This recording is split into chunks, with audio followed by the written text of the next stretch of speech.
पोखरा नेपाल का खूबसूरत tourist spot होने के साथ साथ शिक्षा का केंद्र भी है। शहर का लिटरेसी रेट लगभग 84.18% का है और यहाँ लगभग पूरे नेपाल से बड़े अच्छी एजुकेशन के लिए आते हैं। शहर में पोखरा हेलो अस्सलाम वालेकुम, कैसे हैं आप सब? उम्मीद करते हैं आप लोग मज़े में होंगे और अपनी अपनी लाइफ को खूब इंजॉय कर रहे होंगे। जी भाई, आज किस वीडियो पे रिएक्ट करने वाले हैं? सकलैन भाई, जो नेपाल के लोगों ने हमें लास्ट वीडियो पे इतना ज़्यादा प्यार दिखाया है, तो आज की वीडियो भी नेपाल पे होने वाली है। लास्ट वीडियो जिस पे हमने रिएक्शन दिया था, हमने नेपाल की टॉप 10 प्लेसेस देखी थी जो टूरिस्ट के लिए मानी जाती हैं। तो कमेंट्स में इतने ज़्यादा लोगों ने रिक्वेस्ट की थी कि आप पोखरा, वहाँ पे एक जगह का नाम है हाँ जी, नेपाल की, तो आप उस पे अपना रिएक्शन दें, उसको भी आप एक दफ़ा ज़रूर एक्सप्लोर करें। तो आज हम रिएक्शन देने वाले हैं इंटरेस्टिंग फैक्ट्स अबाउट पोखरा नेपाल इन हिंदी। चलें भाई साहब, पहले वीडियो देख लेते हैं, उसके बाद डिस्कस करेंगे। So guys, stay with us.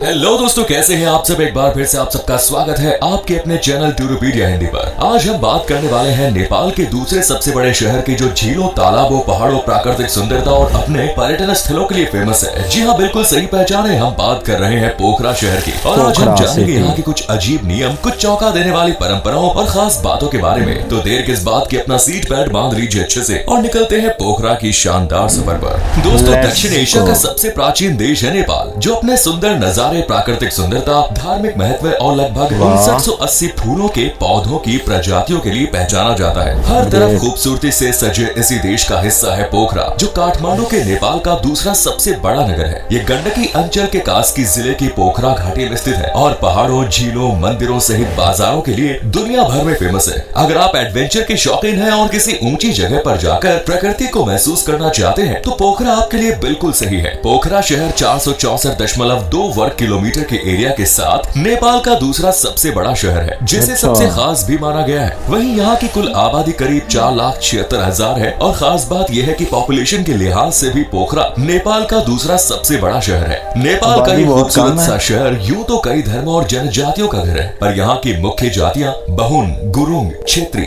मगर और नेवार है। इस शहर में आपको ज्यादातर लोग नेपाली भाषा का उपयोग करते ही नजर आएंगे, लेकिन यहाँ हिंदी सहित कई दूसरी भाषाएं भी बोली जाती है। वैसे बता दें कि नेपाली भाषा में हिंदी की तरह देवनागरी लिपि का ही प्रयोग किया गया है। क्या आप जानते हैं कि पोखरा शब्द का मतलब क्या है? चलिए हम बताते हैं। पोखरा को नेपाली शब्द में देखेंगे तो ये पोखरी नजर आएगा, जिसका मतलब होता है तालाब, यानी आप इसे तालाबों का शहर कह सकते हैं, क्योंकि यहाँ कई तालाब है। जब भी भारत और चीन के बीच में किसी पुराने व्यापारिक मार्ग की बात होती है, तो नाम पोखरा ही आता है, क्योंकि ये उसी मार्ग पर स्थित है। बात इसके इतिहास की करें तो 17वीं शताब्दी में पोखरा शहर कास्की साम्राज्य का हिस्सा हुआ करता था और नेपाल के 24 साम्राज्यों, जिन्हें शाह राजवंशों द्वारा स्थापित किया गया, उनका हिस्सा था। इसके बाद 1786 में पोखरा पृथ्वी नारायण शाह के अंडर में चला गया और काठमांडू से जुमला और भारत से तिब्बत के रास्तों पर एक महत्वपूर्ण व्यापारिक केंद्र बन गया। यहाँ बसी पहली बस्ती का श्रेय कास्की के पहले राजा कुलमंदन शाह खाद को जाता है। बाद में कास्की वंश के अंतिम राजा ने नेवार के 16 परिवारों को लाए और देखते ही देखते शहर में विकास हुआ और आज ये खूबसूरत सा शहर के रूप में हमारे सामने है। वैसे दोस्तों, आज भी पोखरा के आसपास की पहाड़ियों में इस शहर से जुड़े इतिहास की महक महसूस की जा सकती है। दोस्तों, आज के समय में पोखरा नेपाल का खूबसूरत टूरिस्ट स्पॉट होने के साथ साथ शिक्षा का केंद्र भी है। शहर का लिटरेसी रेट लगभग 84.18% का है और यहाँ लगभग पूरे नेपाल से बड़े अच्छी एजुकेशन के लिए आते हैं। शहर में Pokhara university, Manipal medical college, Janapriya multiple campus,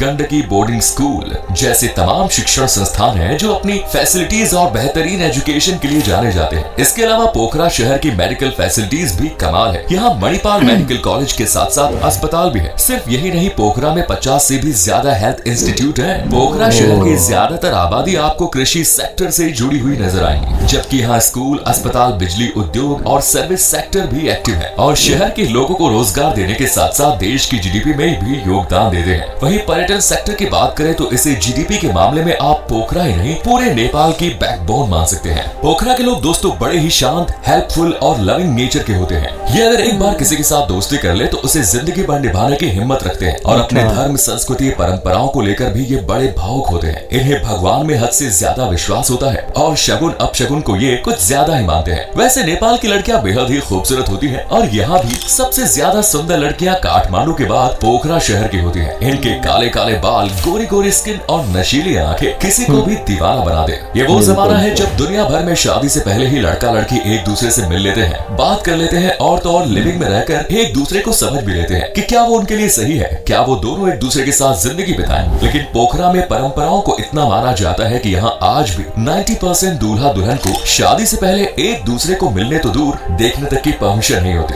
दोस्तों वैसे तो खाने पीने का शौक दुनिया भर के सभी लोगों का होता है, लेकिन खाने पीने के मामले में पंक्चुअलिटी किसे कहते हैं ये हमें पोखरा से सीखने की जरूरत है। यहाँ मेनली 2 बार खाना खाया जाता है, जिसमें सुबह का भोजन करीब 7 से 8 बजे और रात का भोजन भी करीब 7 से 8 बजे। और खाने में दाल भात इनके फेवरेट है। लेकिन हाँ, ये लोग स्नैक्स के बहुत बड़े दीवाने हैं। पोखरा में एक बात जो याद रखनी चाहिए वो ये कि इस देश में उल्टे हाथ से खाना खाना असभ्य लोगों की पहचान है। इसीलिए यहाँ उल्टे हाथ से कभी किसी के सामने खाना ना खाएं, वरना लोग आपको तुच्छ नजरों से देखेंगे। खैर दोस्तों, पोखरा नेपाल का ही हिस्सा है, इसलिए कई अजीब मान्यताएं जो नेपाल में फॉलो होती हैं, वो पोखरा का भी हिस्सा है। जैसे यहाँ खुद के पैर छूना अपमानजनक माना जाता है और सिर को पोखरा वासी बहुत पवित्र मानते हैं। इतना कि सिर को छूना ये असभ्यता की पहचान मानते हैं और ऐसा करने वाले को कभी माफ नहीं करते। पोखरा में किसी भी अतिथि का स्वागत करने के लिए भारत की तरह ही सबसे पहले लोग दोनों हाथ जोड़कर उन्हें विश करते हैं और फिर चाइनीज और जापानीज लोगों की तरह सिर झुकाकर उनका स्वागत करते हैं। और वेलकम में यहाँ भी गेस्ट्स को नमस्ते कहते हैं। नमस्ते शब्द के अर्थ की बात करें तो इसका मतलब होता है मैं आप में उपस्थित ईश्वर को प्रणाम करता हूँ। आपको यकीन नहीं होगा, लेकिन पोखरा सहित पूरे नेपाल में कई बार लोगों ने येती मानव यानी उस सफेद से दानव को देखे जाने का दावा किया है। कई लोग तो यहाँ तक दावा करते हैं कि उनके पास येती के होने के सबूत भी हैं। दोस्तों, पोखरा शहर में मनाए जाने वाले फेस्टिवल्स की बात करें तो जैसे हमारे यहाँ होली सेलिब्रेट होती है, वैसे ही यहाँ फागुन पूर्णिमा का सेलिब्रेशन होता है। ये बिल्कुल होली की तरह ही मनाया जाता है। यहाँ हिंदुओं की संख्या भी अच्छी खासी है, इसीलिए महाशिवरात्रि का त्योहार पोखरा में पूरे हर्षोल्लास के साथ मनाया जाता है। इस दिन मंदिरों में भारी भीड़ देखने को मिलती है और शहर को दुल्हन की तरह जगमगा दिया जाता है। वैसे बता दें कि पोखरा के त्योहारों में नेपाल की राष्ट्रीय पोशाक डोरा सुरुवाल का ज्यादातर लोग उपयोग करते हैं। नेपाल में अगर शांति की तलाश में है तो पोखरा शहर बेस्ट लोकेशन है, क्योंकि यहाँ कई ऐसी जगह मौजूद है जहाँ शांति से बैठकर खुद के साथ बातें की जा सकती है और प्रकृति को महसूस करते हुए एक प्यारी सी झपकी भी लगाई जा सकती है। पोखरा को नेपाल की पर्यटन राजधानी माना जाता है और नेपाल की 8 सबसे ऊंची चोटियों में से माचा पुचारे और अन्नपूर्णा जैसी चोटियां पोखरा में ही मौजूद है। चलिए दोस्तों, अब हम आपको पोखरा के कुछ शानदार टूरिस्ट प्लेसेस के बारे में बता देते हैं जहां आप भी अपनी छुट्टियां बिता सकते हैं। पोखरा में सबसे ज्यादा देखी जाने वाली जगह अगर कोई है तो वो है फेवा झील, जो अपने रंग बिरंगी बोट से पर्यटकों को अपनी ओर आकर्षित करती है। प्राकृतिक सुंदरता क्या होती है ये फेवा झील पर जाके ही अनुभव किया जा सकता है। बीच में पानी, चारों तरफ हरियाली, आसपास ऊंची ऊंची चोटियां और पानी के बीचों बीच नाव की सवारी।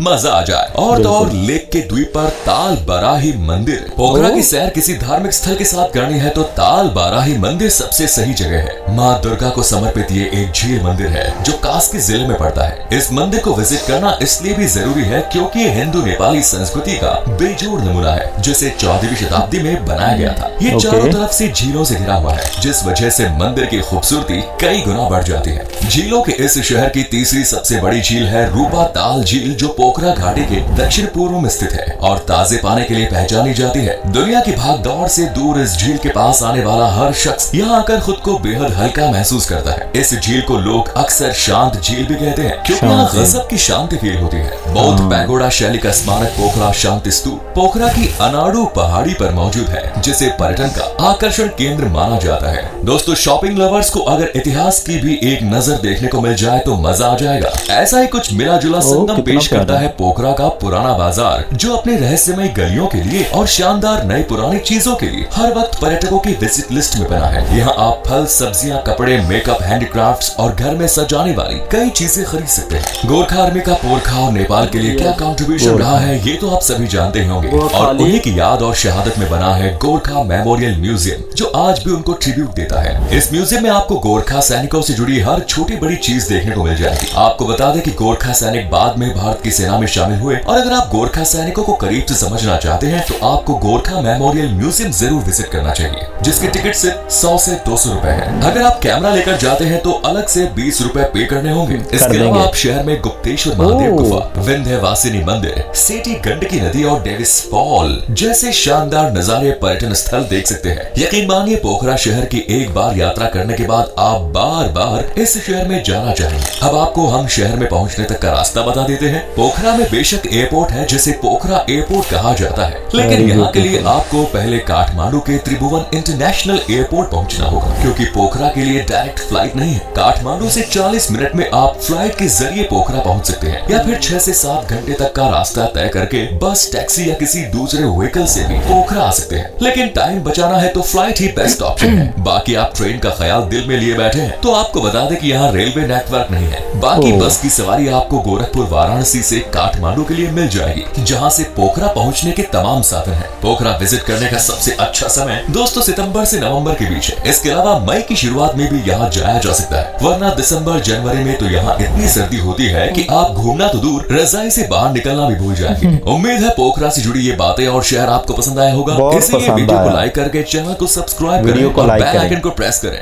अगर आप कभी गए हैं पोखरा या फिर नेपाल तो अपना एक्सपीरियंस हमारे साथ शेयर जरूर करें। मिलते हैं आपसे अगली वीडियो में, तब तक अपना ध्यान रखिए। धन्यवाद। हाँ जी, बताएं सुकलैन भाई, कैसी लगी आपको पोखरा देख के? लाइफ में पहली दफ़ा आपने पोखरा देखा है?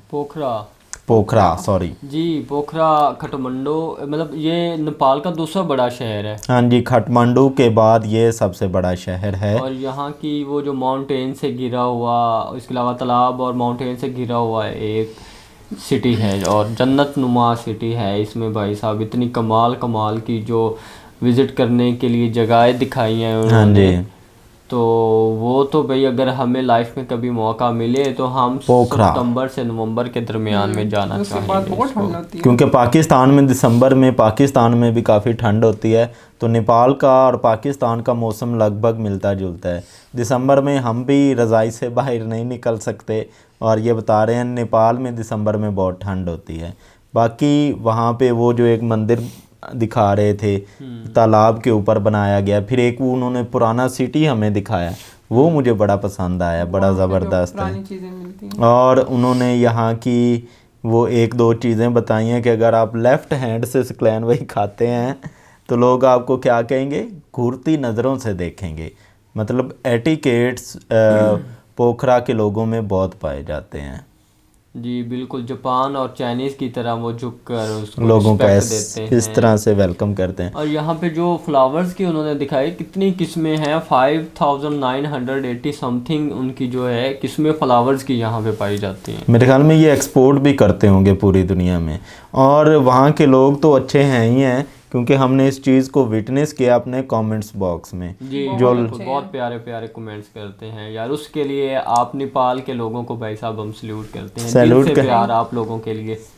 बिल्कुल। और सुकलैन भाई एंड पे उन्होंने एक म्यूज़ियम हमें दिखाया है जो गोरखा आर्मी की याद में है। हाँ, गोरखा की ये एक हमने गोरखा इसके रेजिमेंट पे रिएक्शन दिया था, उसमें उनका एक डायलॉग है, आए माँ काली, नहीं इस तरह करके है, जय माँ काली आया गोरखाली, इस तरह करके ना इनका एक नारा है। जैसे वो पाकिस्तान का नारा है ना, नारा तकबीर, इस तरह उनका एक नारा है। और जैसे हिंदुस्तान का है, उनका भी कोई है हिंदुस्तान का जो वो बोलते हैं, हाँ इस तरह से कोई है। हाँ, और अपना ये गोरखली के बारे में मशहूर है कि भाई साहब एक 10 पे भारी होता है। और एक मैंने पॉडकास्ट देखी थी, वहाँ पे एक गोरखा आर्मी ऑफिसर आए हुए थे, वो बता रहे थे कि मैं अकेला था और आगे 3 टेररिस्ट थे। मैंने अकेले ने, मतलब गोरखा ने अकेले ने 3 टेररिस्ट से कैसे मुकाबला किया और उनको मौत के घाट कैसे उतारा। तो ये बड़ी अपना बहादुर आर्मी है दुनिया की। बहादुर आर्मी जो है ना इस टाइम भाई साहब गोरखा रेजिमेंट है। बिल्कुल, के बंदे की मुंडी उतार देते हैं। उनके पास एक गुरखी होती है, वो कुकरी इस तरह टाइप, एक खंजर टाइप होता है, तो उससे भाई साहब उनके वो गर्दन उतार देते हैं। और बहुत खतरनाक उनकी आर्मी, और डरते नहीं है भाई साहब। ऐसे तो नहीं ब्रिटिश आर्मी ने इनको कहा था कि भाई हमें आप ये गोरखे रेजिमेंट हमें दे दें तो हमें दुनिया की किसी भी दुनिया का इलाका जगह हम उसको पता कर लेंगे। ऐसे ही है। इतने बहादुर हैं, डरते डरते नहीं है भाई साहब, घुस जाते हैं, मार देते हैं या मर जाते हैं ये। और यूएसए ने भी ड्रीम देखा था नेपाल को कैप्चर करने का, मगर गोरखली से कौन मुकाबला कर सकता है। गोरखा की वजह से उनको अपने कदम पीछे हटाने पड़े थे। बाकी पोखरा की बात करें तो बहुत खूबसूरत सिटी है। बाकी आप लोग हमें बताएं आप नेपाल के किस सिटी से हमें देख रहे हैं, स्पेशली अगर आप पोखरा से देख रहे हैं तो हमें कमेंट्स में ज़रूर बताइएगा। और आज की अगर हमारी ये वीडियो पसंद आई तो इस वीडियो को लाइक कर दें, चैनल को सब्सक्राइब कर दें और बेल आइकन को दबाना ना भूलिएगा। मिलेंगे एक और अच्छी सी वीडियो में, तब तक के लिए अल्लाह हाफिज़।